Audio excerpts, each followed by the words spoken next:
So my presentation to the ASRS today described my experience with subthreshold diode micropulse laser for dry macular degeneration, in particular the incidence of choroidal neovascularization after treatment. Last year we published a report in IOVS showing that SDM laser is able to improve retinal and visual function in dry macular degeneration. So because we were able to show that treatment indeed improved visual and retinal function in dry AMD, we were curious whether or not it was also reducing the risk of choroidal neovascularization, which is the main cause of vision loss and macular degeneration. We ended up with 354 patients, 547 eyes, followed for almost 2 years. We had a follow-up on 98% of the patients treated.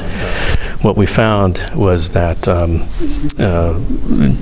the incidence of choroidal neovascularization after treatment was extraordinarily low.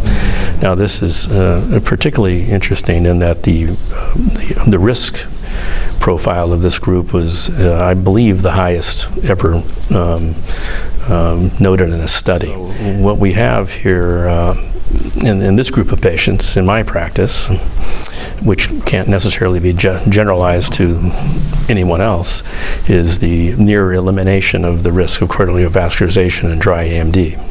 Obviously, that would be a game changer, completely altering our expectations and approach to treatment of dry macular degeneration. Retrospective studies like these don't prove anything, but the results are compelling, and we fully expect that retrospective studies will be done and that they will corroborate these results.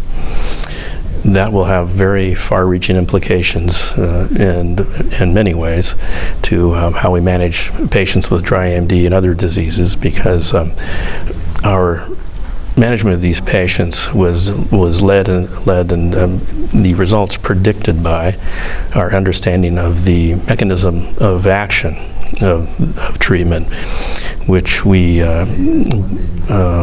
have evidence to show that is equally effective in virtually all chronic progressive retinopathies, including diabetic retinopathy and other diseases.